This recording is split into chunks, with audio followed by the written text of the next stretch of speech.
رسول کریم صلی اللہ علیہ وسلم عرب کی کواری لڑکیوں سے زیادہ حیا والے تھے. کواری لڑکیوں سے زیادہ حضور حیا فرمایا کرتے تھے.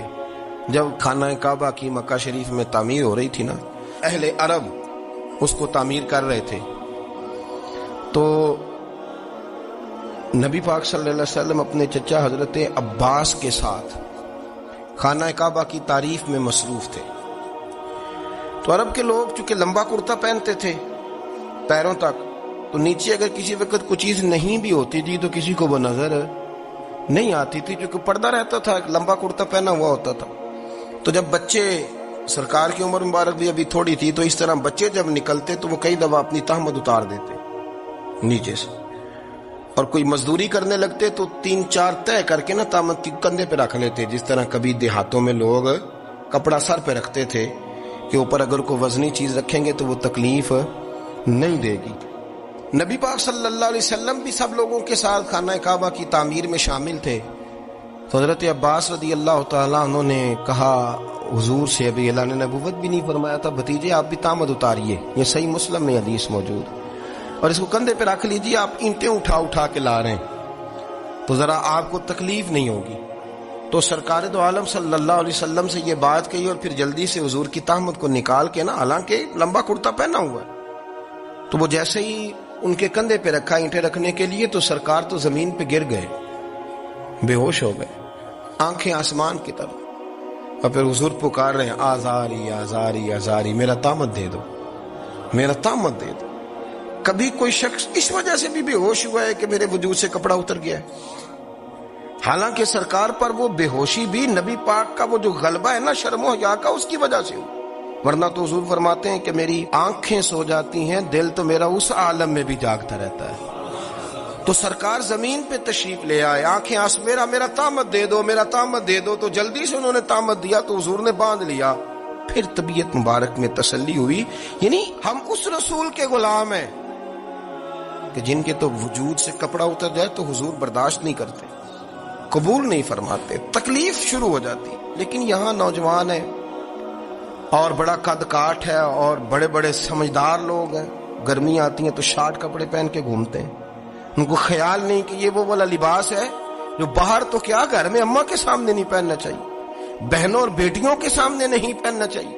آپ کی گفتگو میں شرم و حیا ہو، آپ کے لب و لہجے کے اندر حسن ہو. آپ کو پتہ ہے نبی پاک صلی اللہ علیہ وسلم نے فرمایا میری امت میں سب سے زیادہ حیا کرنے والے عثمان غنی ہیں. عثمان غنی سب سے زیادہ حیا کرنے والے. آپ فرمایا کرتے تھے جب سے حضور کا چہرہ دیکھا ہے میں نے کبھی اپنی شرمگاہ بھی نہیں دیکھی، میں نے آنکھوں کا وضو نہیں توڑا، اور جب سے حضور کے دست مبارک میں نے بیعت کے لیے سیدھا ہاتھ بڑھایا تو پھر سیدھا ہاتھ میں نے کبھی گندگی کو نہیں لگایا. حیا. آپ باتھ روم کے اندر بھی غسل فرماتے تھے تو کپڑوں سمیت کرتے تھے. کسی نے کہا حضرت جی واش روم کے اندر کیوں نہیں کپڑے اتارتے؟ آپ فرمانے لگے باہر بندوں سے حیا کرتا ہوں، اندر جاتا ہوں تو رب سے حیا آنی شروع ہو جاتی، وہ تو دیکھ رہا ہے نا. تو میں جو بات آپ کی خدمت میں عرض کرنا چاہتا ہوں اس کو آپ سمجھیے گا میرے عزیز، کہ شرم والا مزاج، گفتگو بھی شرم والی، آنکھیں بھی شرم والی، لباس بھی شرم والا، دوستی یاری بھی شرم والی، بہت ساری ایسی باتیں. دیکھیں نا آپ ذرا، میں نے کہا کہ باتوں کو سن کے گزر نہ جایا کریں، اس کی گہرائی پر غور کریں. اور نبی رحمت علیہ السلام کی پہلی بات نہیں بیویوں کی آنکھوں میں آنسو پیدا کر دیے. حضور فرمانے لگے سنو، جب کوئی عورت بچہ پیدا کر لیتی ہے تو رب اسے اتنا ہی درجہ دیتا ہے جتنا ایک شہید کو درجہ عطا کرتا ہے. اور فرمایا جب وہ عورت، اس کا بچہ آ جاتا ہے، اب وہ رات کو روتا ہے، وہ اٹھتا ہے، پخانہ اور پیشاب کرتا ہے، اپنے وجود کو آلودہ کر لیتا ہے. تو نبی پاک صلی اللہ علیہ وسلم فرمانے لگے وہ عورت یہ فکر نہ کرے کہ وہ دیکھو مرد تو آرام سے سویا ہوا ہے اور میں اٹھ کے بچے کو صاف کر رہی ہوں، پخانہ پیشاب دھو رہی ہوں. میرے محبوب نے ہر مکتبہ فکر کو، حضور نے زندگی اس کے ہر شعبے سے تعلق رکھنے والے آدمی کو عزت دی. فرمایا بیبیو جب تم رات کو اٹھ کے اپنے بچے کی خدمت کرتی ہو، دودھ ڈال کے دیتی ہو، پخانہ اور پیشاب صاف کرتی ہو، تو فرمایا رب تمہیں اتنا ہی اجر دیتا ہے جتنا ساری رات مصلی پہ کھڑے رہنے والے عبادت گزار کو اجر عطا فرماتا ہے. اتنا اللہ تمہیں اجر دیتا ہے. ہر شخص کے حصے میں، ہر شخص کے حصے میں میرے نبی پاک نے عزت لکھی، ہر شخص کے حصے میں رسول پاک نے وقار، رشتوں کو حضور نے اتنا مضبوط کر دیا، اتنا مضبوط کر دیا کہ رشتے رشتے نہیں درد بن گئے۔ ماں کا نام آتا ہے تو آنکھوں میں آنسو آ جاتے ہیں نا، ماں کا نام آتا ہے تو دل تڑپتا ہے نا یار۔ یہ انقلاب ہے جو میلاد والے رسول نے برپا کیا، ورنہ حضرت طارق ابن عبداللہ کہتے ہیں میں حضور کے اعلان نبوت سے پہلے بھی مکے آیا تھا۔ آپ فرماتے ہیں میں نے ایک بوڑھی عورت کو، ایک نوجوان کو گلے میں رسی ڈال کے گھسیٹ کے لے جاتے دیکھا، تو میں نے اس سے کہا کہ یہ کیا کر رہے ہو، کون ہے یہ بی بی، کیا مسئلہ ہے؟ تو وہ کہنے لگا جی میری اماں ہے، بوڑھی ہو گئی ہے، کسی کام کی نہیں رہی تو بیچنے جا رہا ہوں، چلو کسی کے برتن جب مانجے گی تو میرے تو پاس کچھ نفع آئے گا نا بیچنے۔ یہ داستانیں نہیں، ابھی بھی جن لوگوں کی طبیعت سخت ہوتی ہے وہ قتل نہیں کر دیتے ماں باپ کو۔ واقعہ سنیے نا آپ نے کہ ابا میرے نام زمین نہیں کر رہا تو مار دیا۔ جب کلیجے سخت ہوتے ہیں تو کام ہو جاتا ہے۔ ایک طرف وہ منظر تھا اور ایک طرف یہ منظر ہے کہ حضرت حلیمہ سعدیہ رضی اللہ تعالی عنہ، ان کا نام نہیں ہے حضرت حلیمہ کا مسلم شریف میں، وہ امام زرقانی نے لکھا ہے، ورنہ مسلم میں یہ روایت اپنے اصل انداز میں موجود ہے۔ حضرت ابو ہریرہ رضی اللہ تعالیٰ عنہ فرماتے ہیں کہ جناب حلیمہ بوڑھی عورت، سادی عورت، اگر آپ کبھی معاشرتی لحاظ سے حضرت حلیمہ کا انداز دیکھیں گے نا، توجہ ہے میری بات پر، سمجھ آ رہی ہے آپ حضرات کو؟ جو ہمارا معاشرتی ماحول ہے نا، معاشرتی ماحول، تو حضرت حلیمہ سعدیہ رضی اللہ تعالیٰ عنہ کی حیثیت آج کے معاشرے میں اگر دیکھی جائے تو ایک آیا، بچوں کو پالنے والی آیا نہیں ہوتی، وہ آیا تھی۔ اسکول میں ایک آیا ہوتی ہے، جب بچہ چھوٹے ہمارے پرائیویٹ سکولز میں بچے جاتے ہیں تو عورت سنبھالتی ہے، دودھ ڈال دیتی ہے، کئی دفعہ فیڈر بھی پلا دیتی ہے، بچہ اگر پخانہ پیشاب کرتا ہے تو خدمت کرتی۔ یہ عورتیں اس زمانے میں چھوٹے بچے لے جاتی، پالا کرتی۔ تو بتانا دائی کی، آیا کی، میں مثال دے رہا ہوں، اور نرس کی کیا حیثیت ہے معاشرے میں۔ اور حضرت حلیمہ سعدیہ جب نبی پاک کو واپس لے کے آئی تھی تو چلو کچھ نہیں، لیکن نہ کچھ معاوضہ بھی انہیں حضرت عبد المطلب نے عطا کیا تھا، جناب آمنہ نے انہیں کچھ، ایک معنی یہ بھی ہو سکتا تھا کہ پیسے دے کے یہ کام کرایا، معنی ہو سکتا تھا۔ آج جو گھر میں اماں برتن دھوتی ہے اس کی کیا حیثیت ہوتی ہے؟ وہ تو بیچاری جن برتنوں کو دھو کے ہمیں دیتی ہے، بعد میں انہی برتنوں میں ہم انہیں کھانا کھانے کی اجازت نہیں دیتے، لیکن میرے رسول پاک نے رشتوں کو عزت دے دی، اس طرح کی عزت دی، اس طرح کی عزت دی کہ جناب حلیمہ مسجد نبی کا دروازہ گزری ہی تھی کہ حضرت ابو ہریرہ فرماتے ہیں نبی پاک ممبر پر اٹھ کے کھڑے ہو گئے، رسول پاک کھڑے ہوئے، نبی پاک۔ میں کبھی کبھی یہ روایت دیکھتا ہوں تو میرا دل کرتا ہے میں اپنے آپ سے پوچھوں، میرا دل کرتا ہے میں اپنے یاروں دوستوں خطباء سے، واعظین سے، پیروں سے، مشائخ سے پوچھوں کہ تو بھی بتا، جب تو شاگردوں کو پڑھا رہا ہوتا ہے اور تیرے ابا جی آتے ہیں تو کبھی اٹھ کے کھڑا ہوا ہے؟ اپنے جیسے لوگوں سے، اچھے علماء کی بات نہیں کرتا، کبھی سوال کرو۔ یہ بڑا مشکل کام ہوتا ہے، بڑا مشکل کہ عالم دین تقریر کر رہا، والد آ جائے، بندہ اٹھ کے کھڑا ہو، لیکن رسول پاک نے عزتیں دی، وقار دیا۔ جناب حلیمہ داخل ہوئی تو حضور ممبر پہ کھڑے ہوئے اور اتنی تیزی سے حضور آگے بڑھے، اپنی چادر کو اتارا اور پھر میرے رسول نے زمین پہ بچھایا، اور پھر حضرت حلیمہ سعدیہ بیٹھ گئی۔ اور جناب ابو ہریرہ فرماتے ہیں جتنی دیر نبی پاک ان کے سامنے بیٹھے رہے، اتحیات کی حالت میں بیٹھے رہے۔ حضور نے رشتوں کو وہ وقار دیا، وہ حسن دیا کہ رشتے درد بن گئے ہیں۔ اب ماں کا نام دل میں بعد میں آتا ہے، زبان میں بعد میں آتا ہے، آنسو پہلے آتے ہیں۔ اب ماں کا رشتہ ایک وقار ہے، ایک حسن۔ الحاوی للفتاوی میں امام جلال الدین سیوطی رحمت اللہ لکھا ہے، فتح مکہ کے بعد نا کمال ہو گیا، وَرَأَيْتَ النَّاسَ يَدْخُلُونَ فِي دِينِ اللَّهِ أَفْوَاجًا، فوجوں کی فوجیں دین میں آ گئی۔ ایک زمانہ تنہائیوں کا ہوتا ہے، ایک عروج کا ہوتا ہے۔ عروج کے زمانے میں بڑے تعلق، بڑے رش، بڑی باتیں۔ اب حال یہ تھا فتح مکہ کے بعد کہ پہلے تو ایک آدھ آدمی کلمہ پڑھتا تھا، فوجوں کی فوجیں آتی۔ ایک دن نہ نبی پاک نماز پڑھانے آئے مسجد میں، میرے نبی پاک صلی اللہ علیہ وسلم جب مسجد میں آئے تو مسجد کھچا کھچ بھری ہوئی، گلیاں بھی بھری، 10,000 کے قریب لوگ مدینے میں جمع حضور کے پیچھے نماز پڑھنے کے لیے۔ پڑھیے صلی اللہ علیہ وسلم۔ نبی پاک صلی اللہ علیہ وسلم تشریف لائے نا، جیسے ہی مسجد میں داخل ہوئے تو 10,000 کا مجمع اٹھ کے کھڑا ہو گیا۔ ہمارے لیے لوگ کھڑے ہوتے ہیں تو ہماری آنکھیں پرنم نہیں ہوتی، بلکہ ہم اپنا حق سمجھتے ہیں۔ ہم کہتے ہیں ان کا بنتا ہے کھڑے ہونا، حالانکہ بھائی دنیا سب کے لیے کھڑی نہیں ہوتی۔ جب کوئی کھڑا ہونا تو نظر جھک جانی چاہیے، اور تیرے دل میں خیال آنا چاہیے کہ یا اللہ مجھ پہ رحم ہی رکھنا، اے اللہ میری پردہ پوشی کرنا، یا اللہ یہ تیری دی ہوئی عزت ہے، مہربانی کر خفیہ تدبیر سے محفوظ فرما۔ کہ ہمیں احساس نہیں ہوتا الا ماشاءاللہ۔ اللہ کے محبوب داخل ہوئے تو 10,000 کا مجمع کھڑا ہو گیا۔ 10,000 آدمی کھڑا ہو تو ایک کیف بنتا ہے، تو میرے جیسا آدمی تو بیس پر سیدھی کرنے لگ جاتا ہے نا کہ بڑی شان ہے جناب، کالر ٹھیک کر لو، دستار سیدھی کر لو، کیا بات۔ اتنے لوگ بھی کبھی کسی کے گاڑی کے پیچھے بھاگے، لیکن نبی پاک کا انداز کیا تھا؟ رسول پاک کی آنکھوں میں آنسو آ گئے۔ 10,000 آدمی کھڑا ہوا، حضور رو پڑے، اور اتنا روئے کہ جناب ابو ہریرہ رضی اللہ تعالی عنہ فرماتے ہیں کہ میں نے نبی پاک کے سینے سے آواز نکلتی دیکھی۔ جب آدمی زیادہ روتا ہے تو سینے سے آواز آتی، حضور روئے کہ سینے سے آواز آئی۔ آپ فرماتے ہیں پھر حضور نے آنسو پوچھے، پھر نماز مکمل ہوئی۔ جب لوگ چلے گئے تو حضرت ابوبکر صدیق اٹھ کے قریب گئے، کہا یا رسول اللہ صلی اللہ علیہ وسلم آج کوئی وجہ نہیں تھی رونے کی، آپ آئے ہیں اور رونا شروع کر دیا۔ تو میرے محبوب فرمانے لگے آج جب میں نے اپنی وہ شانیں دیکھی، وہ مقام دیکھا، تو مجھے اپنی اماں کی یاد آ گئی، ماں کی یاد۔ رشتوں کو وہ عزت دی، وہ وقار دیا، وہ حسن دیا۔ کہاں نماز کے لیے لوگوں کا کھڑا ہونا اور کہاں اماں کی بات چھیڑ دینا۔ میرے حبیب فرمانے لگے مجھے اپنی اماں آمنہ کی بات یاد آئی۔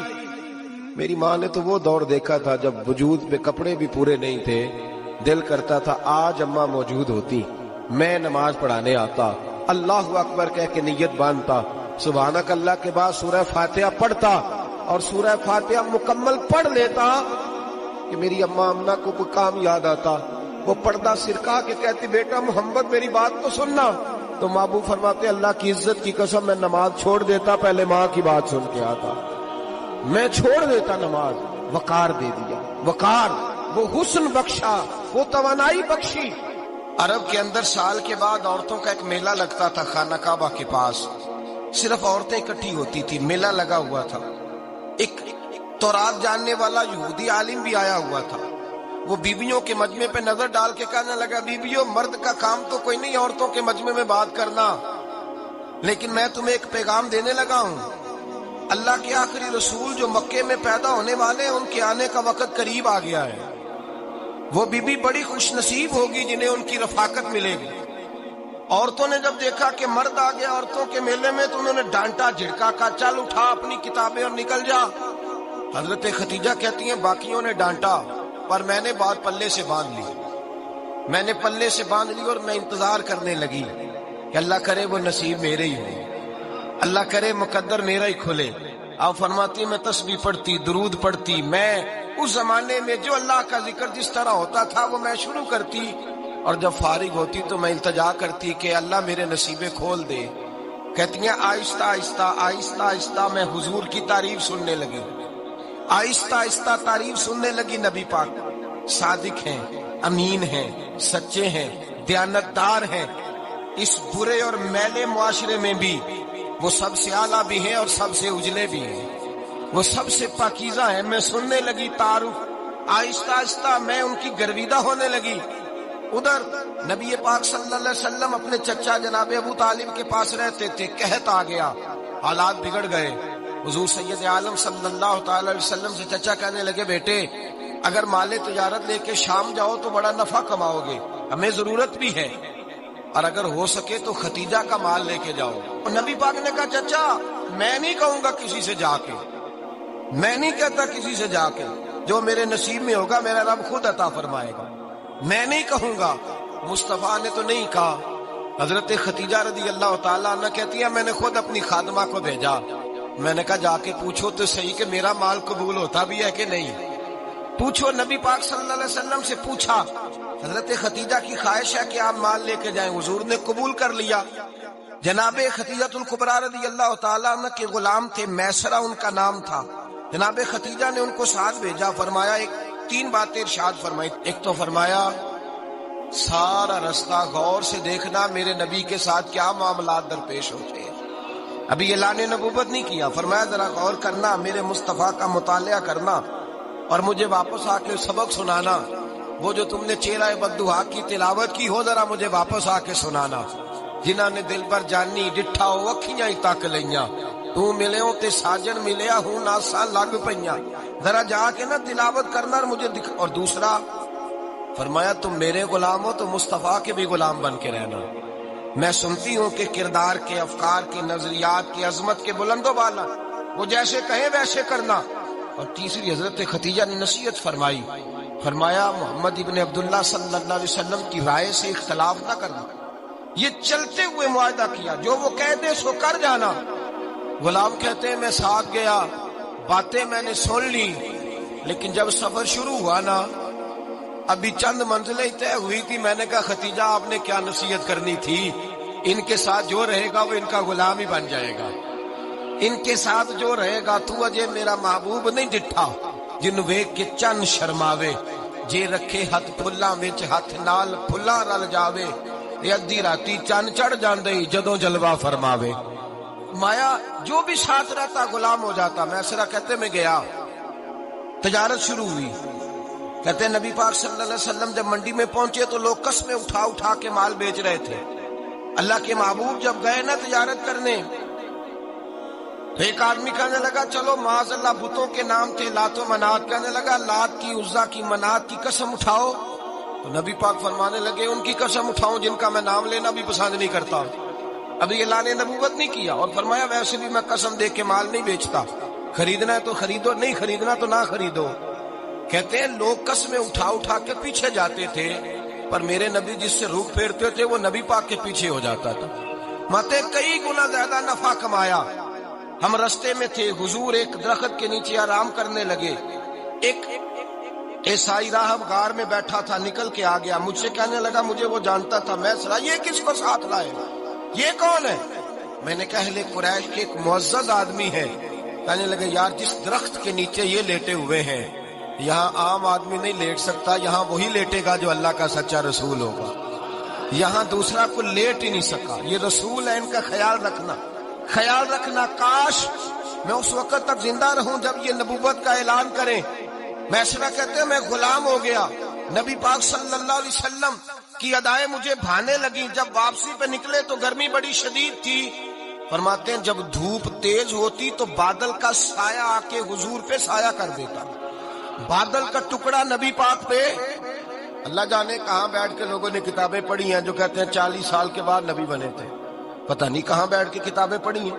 ہم نے تو جو سیرت پڑھی ہے وہ بتاتی ہے کہ تیری حیات پاک کا ہر لمحہ پیغمبر لگے، ہر لمحہ پیغمبر لگے. یہاں تو وہ لوگ جو کئی سال پہلے 20 اور 25 سال پہلے حضور سید عالم صلی اللہ علیہ وسلم کی رفاقت میں رہے وہ اعلان کر. لوگ پتہ نہیں کہاں بیٹھ کے کتابیں پڑھتے ہیں، کہاں بیٹھ کے. میرے نبی پاک سے صحابہ نے پوچھا حضور آپ کب نبی تھے؟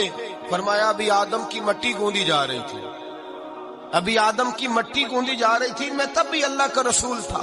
میرے بھائی نبی رحمت سید عالم صلی اللہ علیہ وسلم کے غلام حضرت خدیجہ کے غلام کہتے واپس آیا.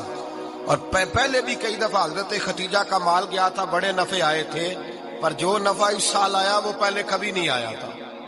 کہتے ہیں مجھ سے حضرت خدیجہ کی سہیلی بھی بیٹھی تھی، میں بھی آ گیا. اور جناب خدیجہ کی سہیلی کہنے لگی چل مال کے بارے میں کچھ بتا کتنا بکا. میں نے کہا مال چھوڑو مصطفیٰ کی سنو. اور پھر کہتی چلو ٹھیک ہے بادل سایہ کرتا تھا، چلو ٹھیک ہے. تم سے راہب نے پوچھا تھا یہ صحیح ہے، انہوں نے تیری سارے رستے بڑی خدمت کی، تیرا بڑا خیال رکھا، پر یہ بھی بتا تجارت کیسے ہوئی. تو میں سر کہنے لگا زندگی میں نے بھی ساری گزار دی ہے، پر اس رسول کے ساتھ 4 دن ہی گزارے ہیں. حد ہو گئی مجھ سے، اور کچھ نہ پوچھو، اور کچھ نہ پوچھو. آ میرے دل آمنہ کے لال کی باتیں کرے، اور کچھ نہ پوچھو. بس ذکر ان کا چھیڑیے ہر بات پر، اور چھیڑنا شیطان کا عادت کیجئے. بس مجھے حضور کے تذکرے بیان کرنے ہیں، ذکر مصطفیٰ کرنا ہے. حضرت خدیجہ الکبریٰ بڑی متاثر ہوئی. کہتی ہیں مجھے درجنوں لوگوں نے پیغام نکاح دیا تھا پر میں نے سنی نہیں تھی. میں نے نفیسہ کے ہاتھ پیغام بھیجا. میں نے کہا میری عمر 40 سال ہے، ان کی 25 سال ہے، اور میرا اعمال اور طرح کا ہے، وہ شہنشاہ ہے، جا کے پوچھو تو صحیح، بھلا میں قبول ہوتی ہوں؟ پوچھو۔ نفیسہ کہتی ہیں میں آئی تو وہ خاتون جن کے لیے لوگ بڑے بڑے قریش پیغام دیتے تھے، پیغام لے کے آئی، تو رسول پاک نے عجیب رنگ بیان کیا اپنی سیرت کا۔ جب میں پہنچی میں نے کہا ختیجہ نکاح کرنا چاہتی ہیں؟ نفیسہ کہتی ہے میرا خیال تھا کہ کوئی اور ہوتا تو کرسی سے اٹھ کھڑا ہوگا، فوراً کہے گا اچھا جلدی کرو بات کرو۔ جب میں نے آ کے کہا نا حضور ختیجہ نکاح کرنا چاہتی ہے، تو نبی پاک نے میری طرف دیکھا، فرمایا وہ کہتی ہیں کہ تم کہتی ہو؟ کہا وہ کہتی ہیں۔ تو حضور نے فرمایا ٹھہر جاؤ، میں اپنے چچا سے پوچھ کے بتاؤں گا، میں مشورہ کروں گا، میں پوچھ کے بتاؤں گا۔ آج بچوں کو کچھ سبق بڑے یاد ہیں، کہتے ہیں پسند کی شادی کرنا حضرت صاحب ناجائز ہے، پسند کی شادی کرنا کوئی ناجائز ہے؟ اور میں نے کہا بھائی صرف ایک ہی جائز چیز رہ گئی اور کوئی شے جائز نہیں، یہ ایک ہی جائز چیز ہے جس کا فتویٰ سارے نوجوان پوچھتے پھرتے ہیں، سارے گانجے بنے پھرتے ہیں، مجنوں بنے پھرتے ہیں، سارے مئی وال ہو گئے۔ اللہ پاک کو ہدایت کی توفیق عطا فرمائے، سارے اس بری لت کا شکار ہو گئے۔ او بھائی نبی پاک سوائے خدا کے کسی کے پابند نہیں، لیکن میرے مصطفیٰ نے اپنی امت کو یہ درس دیا ہے کہ جو بڑوں کے شفقت کے سائے میں چلتا ہے اللہ اس کی مدد فرمایا کرتا ہے۔ تجھے کیا پتا تیرا اچھا بھلا کس بات میں؟ کہا نکاح کرنا چاہتی ہوں، فرمایا چچا سے پوچھ کے بتاؤں گا۔ ختیجہ رضی اللہ تعالیٰ عنہ کہتی ہیں انہوں نے پوچھا، جناب ابو طالب کہنے لگے یہ تو خوش قسمتی ہے کہ ہمیں ایسی بہو مل جائے جس کے کردار میں، افکار میں، نظریات میں اتنی نفاست۔ مصطفیٰ کریم کے ساتھ نکاح ہوا، قربان جائیں۔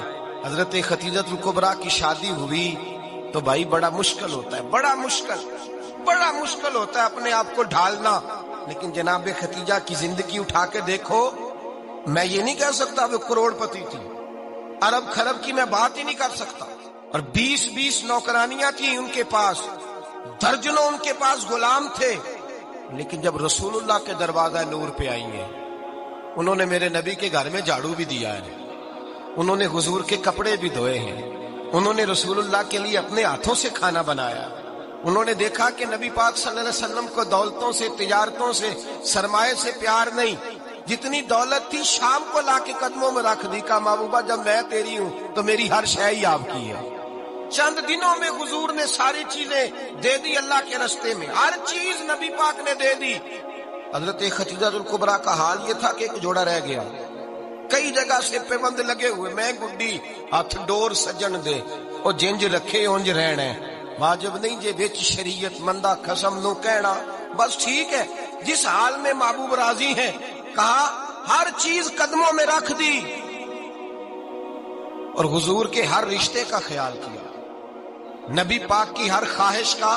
عورتیں بالخصوص میری بات پہ توجہ کریں جو عرض کرنے لگا ہوں، آگ لگی ہوئی ہے گھروں میں، فساد ہے، لڑائی ہے، جھگڑا ہے، دنگا ہے، یہ تیرا رشتہ دار وہ میرا رشتہ دار، جب تیرے آتے ہیں تو روٹیاں جلدی پکتی ہیں، جب میرے آتے ہیں تو بیماریاں بڑی ہوتی ہیں، تیرے میرے کا جھگڑا۔ آؤ میرے مصطفیٰ کریم سید عالم کا بھی حال دیکھو، حضرت حلیمہ سعدیہ ملنے آئی، شادی کو کچھ دن گزرے تو حلیمہ سعدیہ ملنے آئی۔ حضرت حلیمہ سعدیہ سگی اماں نہیں رضائی اماں ہے، یہاں تو سگی اماں برداشت نہیں ہوتی، سگی اماں، اور وہ بہو سوچتی نہیں بات کرتے ہوئے، سوچتی نہیں، وہ سوچتی نہیں کہ کس کے بارے میں بات کر رہی ہے، اسے پتہ ہی نہیں کہ تجھے تو پلا پلایا یہ ملا ہے نا، کبھی اس کی اماں سے پوچھ اس نے کتنی تکلیفیں برداشت کی ہیں، اس سے پوچھ کس دقت میں، کس آزمائش میں اس بچے کو پروان چڑھایا ہے۔ تو آج مالک بنی ہے تو تو رنگ ہی بدل گئی ہے، اور بچہ بھی بیوی کے ساتھ مل کر کے اماں کی غیبت کرتا ہے، سوچتا ہی نہیں کہ بات کس کی ہو رہی ہے، اسے خیال ہی نہیں آتا۔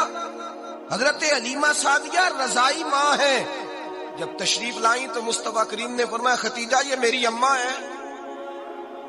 جناب حلیمہ سعدیہ کہتی ہیں میں گھر میں رہی، میری خدمت کی، مجھے کھانا پکا کے دیا، بستر بچھا کے دیا، کپڑے لے کے دیے، اور جب میں جانے لگی تو کہنے لگی آپ میرے مصطفیٰ کی اماں ہیں، پہلی دفعہ آئی ہیں، تھوڑا سا تحفہ نہ دے دوں؟ میں نے کہا جیسے مرضی۔ حضرت حلیمہ کہنے لگی تو جناب حلیمہ سعدیہ کو 40 بکریاں اور 1 اونٹ تحفے میں عطا فرمایا، اور یہ جو بی بی آ کے مالی بنی ہے نا آج، جس درخت کی چھاؤں میں تو بیٹھی ہوئی ہے نا، اگر تو سمجھے تو اصل احسان اس ماں کا ہے جس نے یہ پروان چڑھا کے تجھے دیا ہے. اصل نیکی اس اماں کی ہے جس نے تیرے سر پہ یہ سرتاج رکھا ہے، اور تو اس ماں کو ہی بھول گئی ہے. اور شکوہ بہو سے نہیں، شکوہ اس بیٹے سے ہے، بیٹے سے ہے جو علیحدہ بھی ہونے لگا تھا تو اماں سے علیحدہ ہو گیا ہے. جس نے سوچا ہی نہیں کہ ماں کے ہاتھ اٹھ جائیں تو عرش کا مالک کہتا ہے فرشتوں سے کہ پیچھے ہٹ جاؤ، ماں اور باپ اولاد کے لیے جو مانگے گے میں فوراً عطا کروں گا. تجھے پتہ ہی نہیں. اور ادھر رسول پاک کا کیا حال ہے؟ کہتے ہیں وہ تیرے رشتہ دار ہیں، تیرے بہن بھائی ہیں، تو جا، میں تجھے دروازے پہ چھوڑ آؤں گا. تو مل ان سے، میں نہیں ملتا، میں صاحب ہوتا ہوں، میرا ان سے کیا لینا دینا. حضرت خدیجہ کے بھائی نہیں تھے، نبی پاک صلی اللہ علیہ وسلم کے سسر حیات نہیں تھے، 2 بیٹے تھے حضرت خدیجہ کے، اور وہ دونوں بیٹے پچھلے خامن سے تھے. ذرا عقل کی کسوٹی پر تولیے گا کہ کسی بی بی کے بیٹے ہوں اور پچھلے خامن سے ہوں، اس آدمی کا رویہ کس طرح کا ہوتا ہے. لیکن میرے رسول پاک کا رویہ اس طرح کا تھا. میں آپ کو سیرت کی کتابوں سے، امام حلبی نے، کستلانی نے، صاحب فتح الباری نے لکھا ہے، رسول کائنات سید عالم صلی اللہ علیہ وسلم سوئے ہوتے تھے اور جاگو اور سنو. اللہ کرے حضرت خدیجہ کا میرے نبی سے رشتہ اور میرے نبی کا حضرت خدیجہ کا رشتہ ہماری سمجھ میں آ گیا تو سمجھ لو ہمارے گھر جنت بن جائیں گے، روشنی پھیل جائے گی. سمجھو اور سیکھو. حضرت عائشہ صدیقہ فرماتی ہیں نبی پاک سو جاتے تھے نا دوپہر کو تو کہتی تھی مولا علی سے لے کر ابو بکر صدیق تک کسی کی طاقت نہیں ہوتی تھی حضور کو آ کے بیدار کرے. سوء ادب سمجھا جاتا تھا. اور میں ایک جملہ آگے بڑھا کے کہوں گا، میں کہوں گا اماں جی آپ تو مولا علی سے لے کر ابو بکر صدیق تک فرماتی ہیں نا، ہمارا تو عقیدہ یہ ہے کہ مصطفیٰ سو جائے تو جبریل بھی نہیں جگا سکتے، وہ بھی نہیں آ سکتے، وہ بھی ہاتھ باندھے کھڑے ہیں کہ مولا کیسے جگاؤں. حضرت جبریل بھی نہیں جگا سکتے. لیکن حضرت عائشہ صدیقہ فرماتی ہیں میں تھی مدینے میں گیا حضرت خدیجہ کے وصال، میں مدینے میں حضور کے گھر میں تھی، نبی پاک میرے گھر میں موجود تھے اور سید عالم سوئے ہوئے تھے. حضرت خدیجہ کے پچھلے خامن کے بیٹے جناب حالہ آ گئے اور وہ مسجد میں آ کے بولے، مسجد میں توجہ کرنا، مسجد میں بولے. انہوں نے مسجد میں آ کے پوچھا کہ نبی پاک کہاں ہے؟ مسجد میں. جناب عائشہ صدیقہ فرماتی ہیں حضور سوتے ہوئے بیدار ہو گئے. حضور طامت سمیٹی، فوراً سر کے اوپر کپڑا رکھا. میں نے کہا حضور کہاں جا رہے ہیں؟ فرماتی ہے میں نے 1 دفعہ پوچھا تو حضور نے 3 دفعہ فرمایا میرا حالہ آ گیا ہے، میرا حالہ آ گیا ہے، میرا حالہ آ گیا ہے، خدیجہ کا بیٹا آ گیا ہے. میرے رسول پاک صلی اللہ علیہ وسلم نے بی بی کے رشتوں کا جو تقدس بیان کیا اس کو سمجھیے. فرمایا حالہ آیا ہے، بیدار ہو کے خود تشریف لے گئے. یہ تو حالہ تھے نا، بڑے بیٹے حضرت خدیجہ کے سب سے، ان کا نام ہند تھا. اور حضرت ہند سے کوئی بندہ تعارف پوچھتا نا، نبی پاک کا جو حلیہ ملتا ہے نا کتابوں میں، سیرت کی کتابوں میں، حضور کا مکھڑا کیسا تھا. مکھ چند بدر شاشانی ہے، متھے چمک دی لاٹ نورانی ہے، کالی زلف تیاک مستانی ہے، مخمور اکھی ہیں مد بریاں.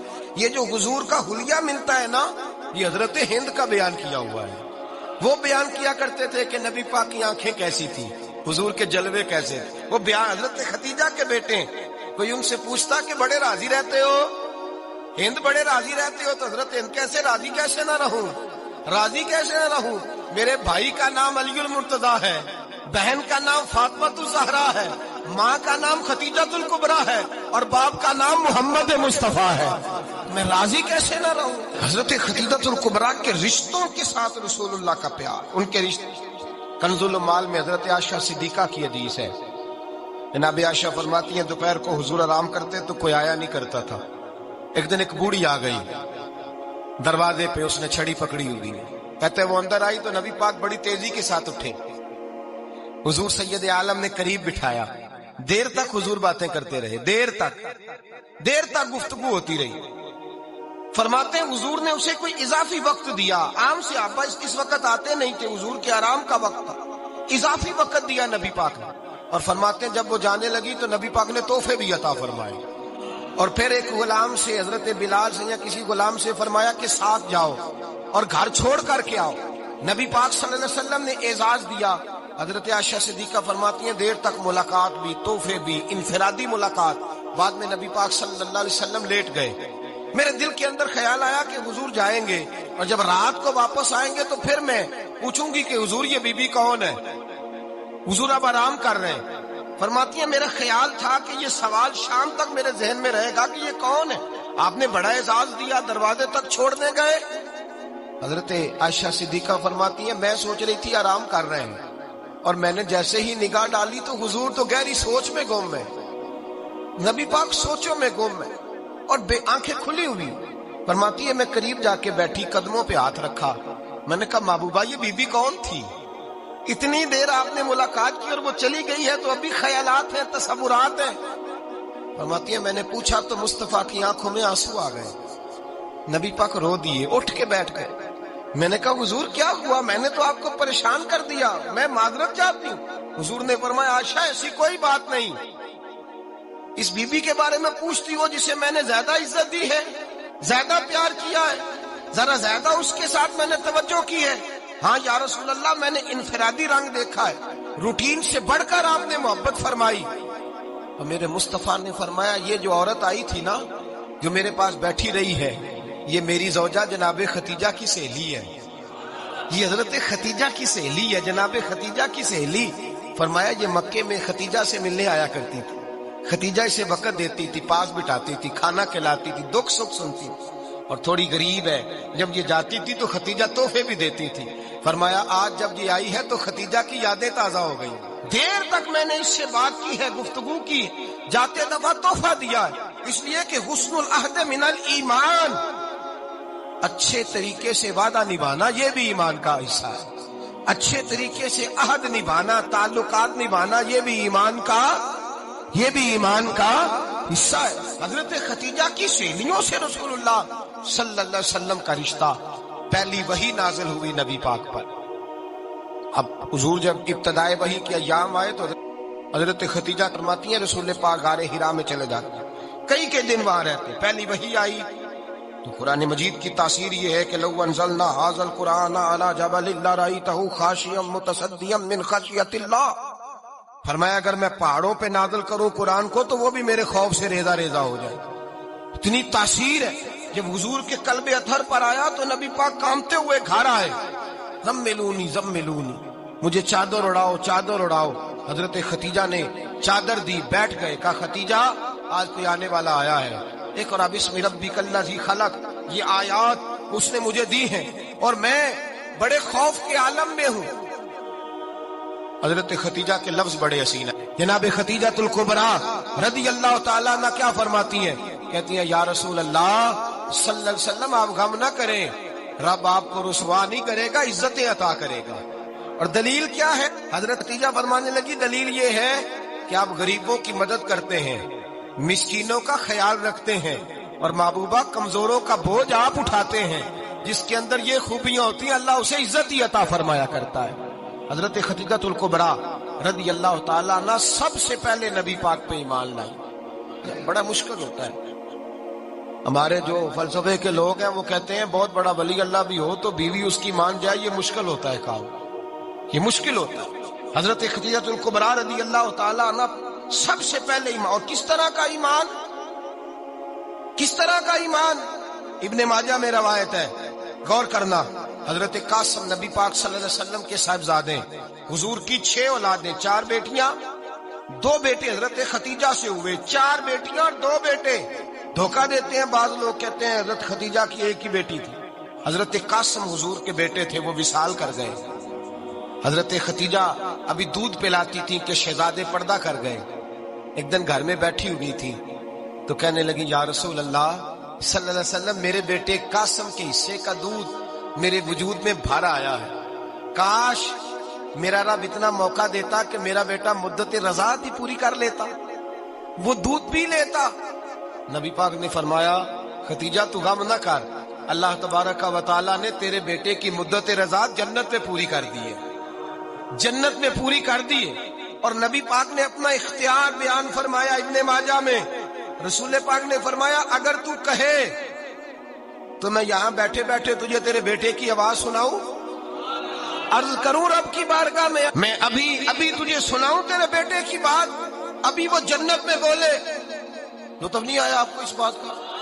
میں ابھی سناؤں تجھے بات، سیاستہ کی روایت، ابھی سناؤں تیرا بیٹا بولے گا جنت میں، آواز یہاں مکے میں آئے گی، سناؤں؟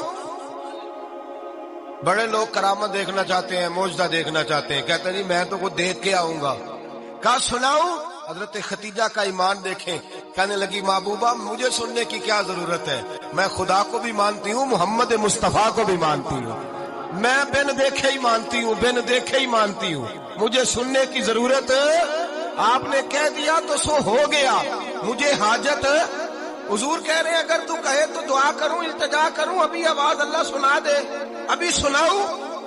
حضرت خدیجہ کہتی ہے نہیں حضور میں بن دیکھے ہی، میں ان لوگوں میں سے نہیں ہوں جو پہلے دیکھ داکھ کے آئے، پلٹ کے آئے، دیکھ کے سودا کریں، میں تو ان لوگوں میں سے ہوں جو بن دیکھے مانا کرتے، یؤمنون بالغیب کی قائل، رسول اللہ صلی اللہ علیہ وسلم پہ ایمان لائے، اور پھر نبی پاک صلی اللہ علیہ وسلم نے جیسا کہا حضرت خدیجہ نے ویسا کیا۔ اور حضرت عائشہ کی روایت ایسی بھی ملتی ہے، جناب عائشہ سے کسی نے پوچھا تھا کسی نے جنت کی نعمتیں بھی کھائی ہیں؟ تو حضرت عائشہ کہنے لگی ہاں، ایک دفعہ نبی پاک نے جنت کے انگوروں کا خوشہ توڑ کے حضرت خدیجہ کو کھلائے تھے، وہ انگور وہاں سے توڑ کے جناب خدیجہ کو حضور نے انگور کھلائے۔ نبی پاک صلی اللہ تعالی علیہ وسلم پر ایمان لائی، ہر موقع پر حضور کا ساتھ دیا، تکلیفیں دیکھی، آزمائشیں دیکھی۔ حضرت خدیجہ کا جو وقت حضور کے ساتھ گزرا ہے نا، وہ سارا آزمائشوں کا وقت، 15 سال شادی کو ہوئے تو نبی پاک نے اعلان نبوت کیا، باقی کے 10 سال 25 سال کی رفاقت رہی، سخت مسئلہ تھا، کفار کی مخالفت تھی، بہت زیادہ مال تھا، پھر غربت آئی، پورا مکہ سلوٹ کرتا تھا، پھر وہ سارا شہر مخالفت کرنے لگا، حضرت خدیجہ الکبریٰ ڈٹ کے رسول اللہ کا ساتھ دیتی، ہر موقع پر کسی جگہ شکوہ نہیں کیا۔ یہاں عورتیں بول پڑتی ہیں، کہتی ہیں جب سے تیرے گھر آئی ہوں سکھ نہیں دیکھا، جب سے یہاں آئی ہوں کچھ نہیں دیکھا، جب سے یہاں آئی ہوں بڑی آزمائش میں ہوں۔ حضرت خدیجہ الکبریٰ مال لے کے آئی، لیکن انہوں نے دیکھا کہ مصطفیٰ کو غریبی پسند ہے تو غریب ہو گئی، جیم جان دا کچھ وسا نہیں ہوں، جان یار نو دے تے شاد ہو جا، اسے دل دے ہیں فساد سارے، دل در پر نو دے تے آزاد ہو جا، دیو رکھے آباد تے رو وسدا تے جدو کرے برباد ہو جا۔ کہا یا رسول اللہ جس بات میں آپ راضی ہیں میں بھی اسی بات میں راضی ہوں۔ جناب خدیجہ رضی اللہ تعالیٰ نے مکمل وقت رسول اللہ کا ساتھ دیا، شیب ابی طالب کے 3 سال قید میں گزارے۔ جس عورت نے ساری زندگی مال دیکھا ہو، اعلیٰ سے اعلیٰ کھانا کھایا ہو، بڑے گھر میں وقت گزارا ہو، قیدی ہو کے وقت گزارا، اور آپ اگرچہ قریش میں سے تھی لیکن جس شاخ سے حضور تھے بنو ہاشم اس میں سے نہیں تھی آپ۔ حضرت خدیجہ رضی اللہ تعالی عنہا یہ کہہ سکتی تھی کہ یہ بائیکاٹ جو 3 سال مکے والوں نے کیا اور ایک چھوٹی سی وادی میں قید کر دیا ہے بنو ہاشم کو، تو یہ میرا بائیکاٹ نہیں ہے۔ نبی پاک صلی اللہ تعالی علیہ وسلم نے اجازت بھی دی کہ اگر تم چاہو تو علیحدہ رہ سکتی ہو، بائیکاٹ تو میرا ہے۔ لیکن حضرت خدیجہ نے کہا نہیں، تیرے قدموں میں رہوں، غیر کی ٹھوکر پہ نہ ڈال، جھڑکیاں کھاؤں کہاں چھوڑ کے صدقہ تیرا، اور تیرے قدموں میں جو ہے وہ غیر کا منہ کیا دیکھے، کون نظروں پہ چڑھے دیکھ کے تلوا تیرا۔ کہ حضور میں نے نہیں جانا، 3 سال پتے کھا کے وقت گزارا، 3 سال پانی پی کے وقت گزارا۔ آپ فرماتی ہیں کئی راتیں ایسی بھی گزری جن میں خدیجہ نے کھایا ہی کچھ نہیں، وقت گزار دیا، زندگی گزار دی، 3 سال ایک لمحے کے لیے شکایت نہیں کی۔ او بھائی ایسی وفادار ماں کا تو روز ذکر ہونا چاہیے۔ ایسی اعلیٰ حضرت فرماتے ہیں حق گزارے رفاقت پہ لاکھوں سال، حق گزارے رفاقت پہ۔ اچھا میں دعا کرنے لگا ہوں کہ آپ سارے حضرت خدیجہ پہ سلام پڑھیں۔ حق گزارے رفاقت پہ لاکھوں سلام، لاکھوں سلام۔ حضرت خدیجہ الکبریٰ رضی اللہ تعالیٰ عنہ نے حق ادا کیا، سیدی ماں، پہلی ماں، کاف امن و امان، حق گزارے رفاقت پہ لاکھوں سلام۔ حضرت خدیجہ الکبریٰ رضی اللہ تعالی حق ادا کیا۔ 3 سال کا وقت سوشل بائیکاٹ کا وقت تھا، سوشل بائیکاٹ، لیکن حضرت خدیجہ الکبریٰ نے حضور کے ساتھ ٹائم گزارا، بائیکاٹ ختم ہوا، آسانی کا وقت آیا تو خدیجہ بیمار ہو گئی۔ ام المومنین سیدنا خدیجہ رضی اللہ تعالی عنہ علیل ہوئی، علالت شدید ہوئی تو نبی پاک آ کے سرانے بیٹھے، قربان جاؤں آج لوگ اتنی نوکری نہیں کرتے جتنا احسان جتلاتے ہیں، کہتے ہیں وہ فلاں مولوی صاحب کو روٹی میں دیا کرتا تھا، وہ فلاں آدمی کے ساتھ اس کو تو آگے پہنچایا ہی میں نے۔ کریڈٹ پکڑ پکڑ کے لوگ اپنے کھاتے میں ڈالنے کے چکر میں ہوتے ہیں، لوگ اس قدر زیادہ پیار نہیں کرتے جتنا جتلاتے ہیں۔ حضرت خدیجہ الکبریٰ نے سکھایا ہے انداز امت کو کہ وفا کیا ہوتی ہے۔ حضرت خدیجہ نے ساری زندگی نوکری کی، ساری زندگی وفا کی، وقت وصال آیا، حضور کو بلایا، اللہ کے محبوب تشریف فرما ہوئے۔ صاحب ابن الشام کہتے ہیں حضرت خدیجہ رو پڑی، کہنے لگی محبوبہ میں نبی کی بیوی تھی، میں خدمت کا حق نہیں ادا کر سکی، کوئی غلطی ہو گئی ہو تو مجھ سے درگزر کر دیا جائے، مجھے معاف کر دیا جائے۔ یہ کہہ کے رونے لگی۔ نبی پاک نے فرمایا تو غلطی کی بات کرتی ہے، خوش ہو جا، میرے رب نے وعدہ فرمایا ہے کہ تو دنیا میں بھی میری بیوی ہے تو جنت میں بھی تو ہی میری بیوی بنے گی۔ وعدہ کیا ہے اللہ تبارک و تعالی، میں نے تجھے پسند کیا ہے، جنت میں بھی تو ہی میری بیوی ہے۔ میرے نبی کریم سید عالم صلی اللہ علیہ وسلم نے حضرت خدیجہ الکبریٰ رضی اللہ تعالیٰ عنہ سے اس قدر زیادہ، حضرت عائشہ فرماتی ہیں اکثر گھر میں اکثر نبی پاک حضرت خدیجہ کا ذکر چھیڑ دیتے۔ یہاں تو آدمی بہن کا ذکر نہیں نہ کر سکتا بیوی کے سامنے، اماں کا ذکر نہیں کر سکتا، معاملہ خراب ہو جاتا، بڑا مشکل ہو جاتا، مشکل ہے۔ حضرت عائشہ صدیقہ بظاہر تو سوکن تھی نا، لیکن حضرت عائشہ بیان کرتی ہیں، کہتے ہیں نبی پاک سب سے زیادہ حضرت خدیجہ کا ذکر کرتے تھے گھر میں، اکثر ذکر ہو۔ خدیجہ یوں کرتی تھی، خدیجہ یہ کام اس طرح کرتی تھی، خدیجہ کا یہ رنگ ہوتا تھا، اس کا یہ طریقہ ہوتا تھا، اس کا یہ طرز حیات تھا، وہ ایسے چلتی تھی، وہ ایسے، اکثر حضور بیان کرتے۔ حضرت عائشہ فرماتی ہیں مجھے رشک ہوتا، رشک، ناز کرتی میں، کیا مقدر ہے خدیجہ کے۔ کہتی ہے ایک دن نا میں نے کہا ذرا بات تو کروں، کہتی ہے نبی پاک گوشت لائے، مجھے کہا عائشہ ذرا گوشت صاف کرو، پکاؤ اور ذرا شوربہ زیادہ کرنا۔ کہتی ہے میں نے وہ گوشت لیا، صاف کرنے لگی، میں نے کہا حضور شوربہ کیوں زیادہ کرنا ہے، مہمان آنے والے ہیں، کچھ لوگوں کو آنا ہے۔ تو نبی پاک نے فرمایا نہیں آنا تو کسی نے نہیں، مجھے پتا چلا مدینے میں خدیجہ کی کچھ سہیلیاں آئی ہیں، میرا دل کرتا ہے کچھ سالن بطور تحفہ ان کو بھی بھیج دو، تو ذرا زیادہ پکانا، خدیجہ کی سہیلیوں کو میں نے سالن بھیجنا ہے، تحفہ دینا ہے۔ حضرت عائشہ کہتی ہیں ایک جملہ ہلکا سا، بے ضرر سا، بڑا دھیما سا، بچ کے بڑا اپنے آپ کو محتاط کر کے، میں نے کہا یا رسول اللہ صلی اللہ علیہ وسلم آپ خدیجہ کا ذکر بہت کرتے ہیں، حضور وہ تو عمر میں 15 سال بڑی تھی، یا رسول اللہ صلی اللہ علیہ وسلم اللہ نے آپ کو جوان اور خوبصورت بیویاں دی، آپ خدیجہ کا ذکر کرتے ہیں۔ فرماتی ہیں یہ بات کہہ کے میں خاموش ہو گئی، میرا خیال تھا جواب آئے گا، دیر ہو گئی، حضور جواب نہیں دیتے۔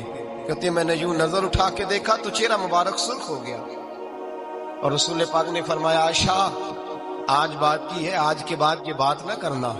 میں نے کہا حضور کیا ہوا؟ فرماتے ہیں پہلے جلال تھا، پھر اچانک وہ جلال آنسو میں بدلا، اور حضور نے رو کے فرمایا عائشہ تم ساری بیویاں سکھوں کے وقت آئی ہو، خدیجہ تو میرے دکھوں کی ساتھی ہے، وہ تو میری آزمائشوں اور تکلیفوں کی ساتھی، اس نے تو میرے ساتھ وقت کٹھن بتایا، جب لوگ مجھے پتھر مارتے، میرے رستے میں کانٹے بچھاتے، میں پریشان ہو کے لوٹتا، اس کے ایک ہاتھ میں دودھ کا پیالہ ہوتا، ایک ہاتھ میں کھجوریں ہوتی، دودھ پلا کے، کھجور کھلا کے، بستر بچھا کے، روٹی دے کے کہتی محبوبہ غم نہ کرنا، اللہ بڑی عزتیں عطا فرمائے گا، اللہ بڑی شانیں عطا فرمائے گا۔ میرے رسول کریم سید عالم صلی اللہ تعالی علیہ وآلہ وسلم۔ اور پھر امام ابن حجر نے لکھا ہے، آپ فرماتے ہیں بعض لوگوں پہ حضور نے کبھی جلال بھی فرمایا ہے، کبھی جلال بھی فرمایا، اور حضور کا جلال بھی بڑی رحمت والا ہے۔ نبی پاک نے فرمایا اللہ اگر میں اپنے کسی امتی کو جھڑک دوں تو اسے اتنا ثواب دینا جتنا تو فرد نماز کا ثواب عطا کرتا ہے۔ حضور کا تو جلال بھی کرم والا ہے، کرم والا جلال ہے رسول پاک کا۔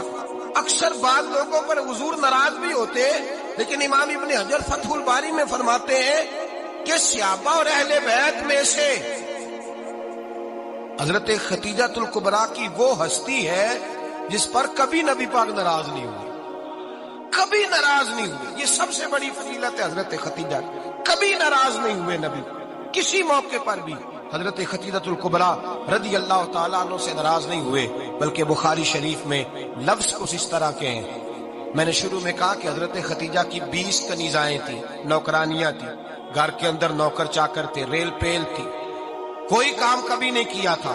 حضرت خدیجہ الکبریٰ نے ایک دن کھانا پکایا، اور کھانا پکا کے اپنے ہاتھوں سے جب نکلی نا اور آ رہی تھی حضور کو کھانا دینے، تو بخاری میں موجود ہے جب حضرت خدیجہ